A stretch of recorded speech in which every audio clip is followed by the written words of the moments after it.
Talking. Well, anyway, welcome TNT Forum tonight. So the reason we chose the topic this evening is we were out at QRP to the field, and we had some interesting portable antennas out there, and had a couple people come up to me and say, hey, it'd be a great idea to have a TNT Forum devoted to portable antennas. So here we are. So we have a group of antennas here. What I thought we would do is just have a couple of minutes from each of our presenters. We've got Howard, we've got Gary, we've got Bob. Bob's going to start off with his example of an antenna, spend just a few minutes talking about it, the antenna that he used. On this particular antenna on 5 watts from the park, he worked a station in Los Angeles, which I thought was pretty cool. So these antennas do work really quite nicely. So he'll talk about his antenna. Howard has a couple of examples. Gary has a lot of examples, and then I brought the buddy pole. And again, like I said, we'll have a couple of minutes each to describe our antennas, and then we're hoping that if you're interested, you can come up and have a look at them and ask questions and so forth. So I hope everyone learns a little something about portable antennas and how you can operate from the field. So over to Bob. All right, so this was this is a kit from Chameleon that is started off as what they call their impasse kit, but their whole setup is sort of done in a Lego type fashion where you have a bunch of different components. You can mix and match them. So if you saw it out at the picnic a couple weeks ago, I was using this transformer as the base. It was sitting on top of just a spike that goes into the ground, and I had a vertical setup on top of it. So these vertical components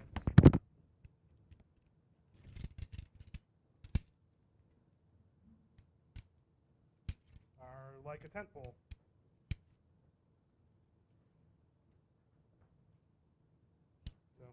That's what you have, that component that looks like that. It's just that's one section of the vertical. There's an extender that can kind of go underneath it if you want to change it.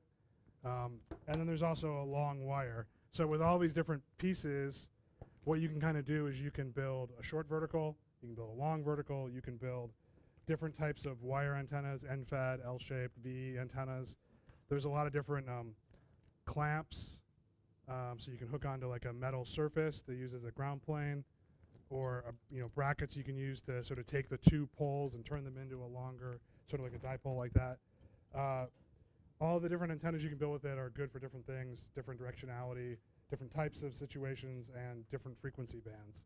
So like this vertical by itself is good on like 10 meters. You add this onto it, now you're better at like 20 and 30. If you want to go down to 40 and 80, then you start doing like this with the wire instead of the vertical. So you have to kind of look at the instructions and figure out what's going to work for your situation. But it's a nice flexible kit, and you can carry different parts of it around. They also make a bigger version of this. So this is sort of where you hook the feed line in, and this one is rated for 50 watts intermittent. I'm sorry, 50 watts continuous, 100 watts intermittent.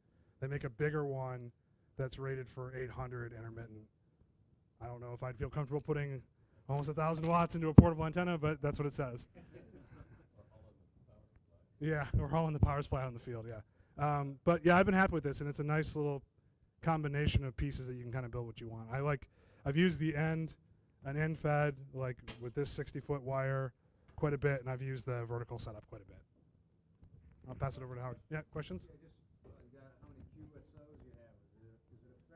Yeah, it's pretty effective. I don't know numbers, but I've had success whenever I used it. The park was the most recent one. There, I was struggling with QRP, so you have your own limits there. But it's quite good as long as you're not trying to push it outside of the band. It's effective. So if you go out and put just this on it and try to do 80 meters, you're going to have a huge SWR, and your efficiency is going to be terrible. So it's really like matching it up to what you're trying to do and the band you're trying to work. Yeah. This one's from Chameleon. With all the pieces, I've bought it over a couple of years. I think this set of all the pieces is around 400. But they have, like, you can buy just this and just the wire or just any pieces you want. They have bundles that are cheaper, I think, too. They sell in different packages.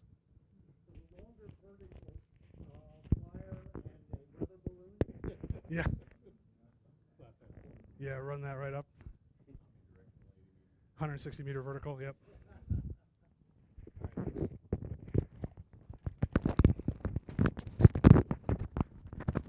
Okay, I've got a couple, 3 antennas. One of them is the Alex Loop. That fits in this. I know. Oh, am I? Yeah, I was. I thought I was. So, yeah. Anyway, the whole thing folds up and fits in this bag, and this is it over here. The only thing with the loop, you got to sit down here, and it's very sharp tuning. So, I wish it had a motorized control, remote control on it, but generally it works. And I set it up in the house and done a number of things with it, and it seemed to get out reasonably well for what you got. It's all a trade-off anyway, you know, depends on what you want to do, where you want to go, how much you want to pack with you. The other antenna I have is called a super antenna, which is stuck over here, and all folds up into a bag similar to the Alex Loop. Now it does require radials, and the coil in the center is adjustable, and there's a tuning chart that comes with it. And so, you know, it's like any other short, small antenna, it's always a trade-off. And the third one I was going to mention fits in my pocket. It's a 41-foot wire, LNR infed, and I use it with a KX2 or KX3. And I took this with me when I were on a trip out to Colorado, threw the wire up over some tree, tied it off on the other end, and was making reasonable contacts with it. So again, running 5 or 10 watts. So, is there any questions on? Yeah. What bands are these antennas good on? This will tune, the Alex Loop tunes from 7 up through 10. Excuse me, and it's similar for the super antenna. What did you say the lower end was? 7 meg, 40 meters. And then this one is about the same thing. It's limited to probably 20, 25 watts input to the thing, but you can stick it in your pocket. So again, it's a matter of trade-off in terms of how much you want to lug with you and what you're trying to do. Yeah. Yes.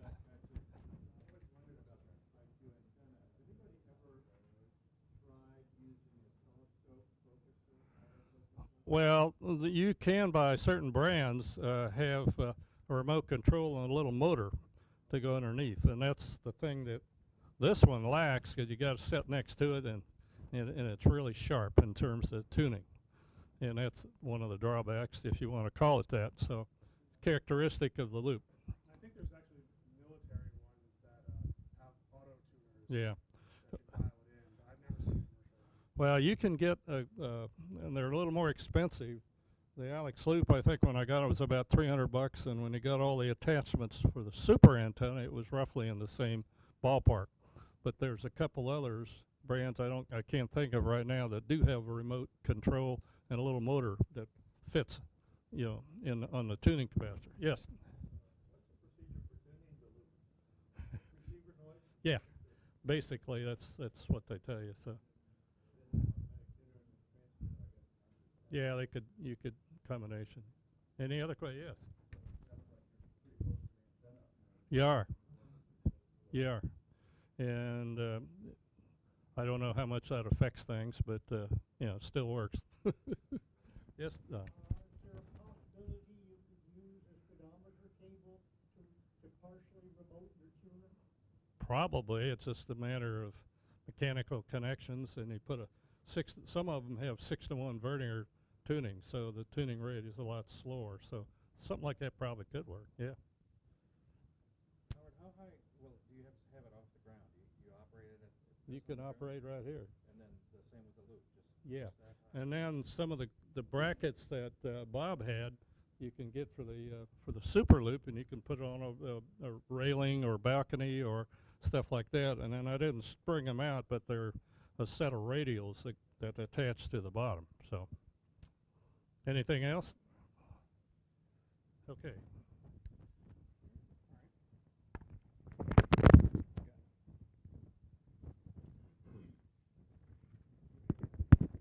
I'm Gary, KJ4PZP, and I'm an addict. I'm addicted to antennas.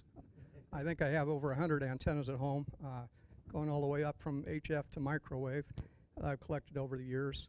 If I see something green and it looks like a military antenna at a hamfest, I'm all over it. Same way, I'm going to talk a little bit about some end-fed antennas. And originally when we were asked to come and give this talk, I thought, well, portable antennas, that means something different to everybody. It might mean a portable antenna for bicycling or walking or hiking in a park using QRP, operating outside of a vehicle at a park or a campsite. So that's why I kind of brought this wide swath of things. So end-feds, one of the advantages of those, here's one made by PAR Electronics, which I think is L&R now. This one happens to be for 10 meters. One of the advantages is you can, they're very low cost individually. If you were trying to buy a whole set of them, it would kind of add up a lot and you might want to weigh that. And certainly as you get to 40, 60, 80 meters, it's roughly the same length as a dipole or something else. Physics and math are involved, so you're not necessarily going to buy a lot. But certainly for 10 meters or 6 meters or 40 meters, even 20 meters, I think it's a valid alternative. So when I looked at one of the websites, two main companies are prevalent, PAR, and then there was actually another one too. But I also bought another one recently, and it's from a company in Holland. So it's called High End Company, and this one is a, look at my sheet on it here, it's a 4-band mini antenna for 40, 20, 15, and 10 meters. And it was, I think the price of it was around 125 or so, but then of course with shipping from Holland, it was 160 at the end. So it was expensive, but it's gotten really good reviews. I've got some paperwork here on reviews from eham.net, and all the ratings have been 5 out of 5. So there's some good websites that and videos on people using these. So another thing I brought were a couple of fiberglass masts. This happens to be like a fishing pole type fiberglass mast, and it extends to 20 feet.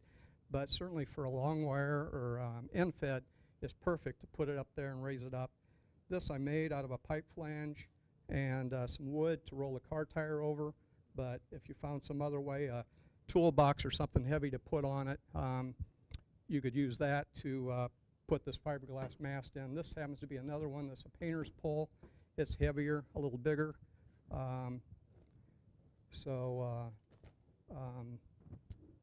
And then a few other antennas I brought, and I won't talk a lot about them, but you can look at them if you want. Is a copper 70 centimeter antenna. It's a Slim Jim, and I bought that online. You can make one if you're good at soldering or using a torch, but it's pretty small, so if you had an apartment or were going to a campsite or something, it'd be pretty easy to take along. I've also got an elk antenna here that I bought one time. They're used a lot for SATCOM work or DFing. One of the disadvantages of the end-fed antennas is usually they're narrow band and they're band specific. And then there are also some discussions about common mode being on the wire and whether or not you need to, how you need to ground that and how you need to kind of prevent that. I bought them mainly for the antenna QRP, so I don't think I'm going to worry about that too much, but I'd be interested to share information with other people on what they've done. The last thing I guess I wanted to say was think outside the box. There's a lot of things I found over the years that are useful for amateur radio stuff. Fishing gear, snap links, these little spools to wrap a wire in, camping irons, stakes, and ground type things. I bought some bamboo cutting boards that are useful for mounting antennas on and being portable, and then kite supplies and so forth. So anyway, I've got a lot of paperwork, but I won't, if anybody wants to look at information on any of these antennas or reviews. I've got them here, so pass it on to. So, any questions for Gary about this quick overview? I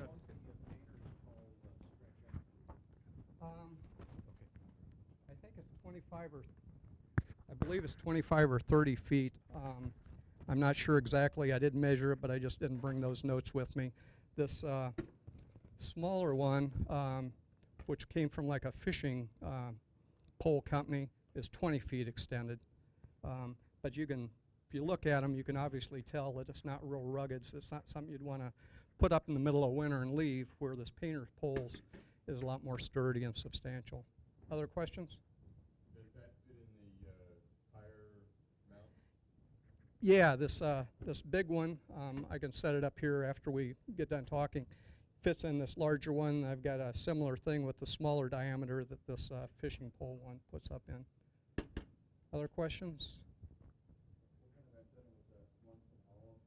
It's an end-fed also, but it's a multi-band, and they make individual band antennas and they make multi-band antennas. And I've got some information here on their website and some reviews if anybody's interested. Other questions?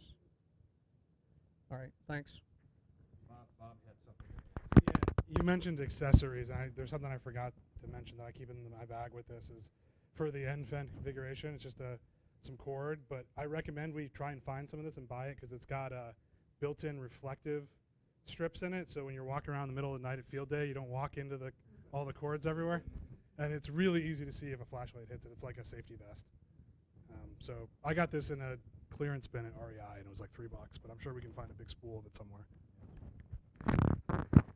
All right, so the last antenna that we wanted to demonstrate is the buddy pole. So this is the buddy pole setup.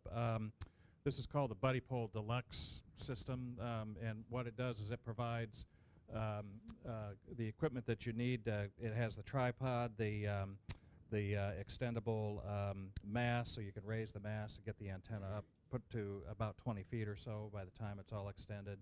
The way and then the components of this include some fixed length arms. So there are arms like this.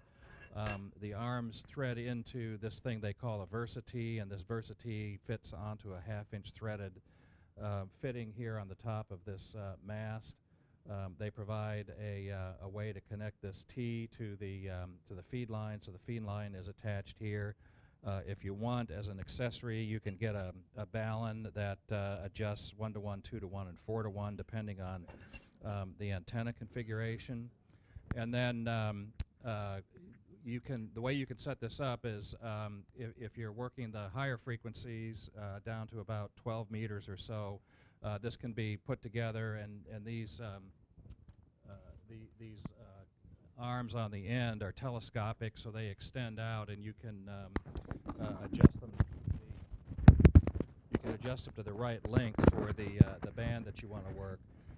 For the lower frequencies, 15, 20, all the way down to 40 meters, you just again add more segments, stretch out the telescopic ends, and then you use these coils to tune the antenna. I brought a table that shows the links and the settings that you use on the coil in order to tune the antenna for the band that you want to use. And I also have here copies of, in fact, I emailed them to the reflector not long ago that show the SWR traces, and you could see that this antenna tunes very nicely down to about 30 meters, and then on 40 meters it's pretty painful, but it can be done. There's if you again you're not tying skills, there's a guy system that comes with it. I've used it portable quite a lot. It's heavy and you can't hike with it very easily, but when we were, in fact, Bill was with us, we were out doing Parks on the Air. I had this set up, and we had a pretty huge pileup that we worked with it. So just from a park out in, I think we were out in Manassas, and it was early in the Parks on the Air event, and we were working that park fairly early on, and yeah, and it worked extremely well. So the full kit here, kind of like Bob, I bought mine in bits and pieces, so I have somewhere between $300 and $400 tied up in this at this point. So anyway, that's the overview. There's they're really good about instructions. I've got a bunch of different references here if you're interested in having a look at them. And I think you mentioned, or somebody mentioned, there's a lot of YouTubes about this antenna as well. So, questions? We've used that on quite a few events over the past 2 years.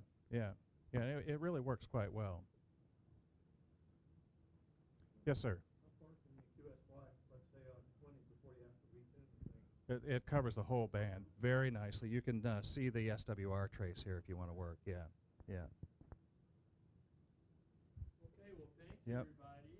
And, So just to finish, so we're going to leave these here. So if you have any questions, either during the break or after the meeting, I think all of the team here would be happy to answer your questions. And then I don't know if we want more on these antennas, because this has been very short. We could spend more time talking about these in the future if there's an interest. So just let us know. Okay. All right. Thanks, and thanks to the team here for doing this. Okay.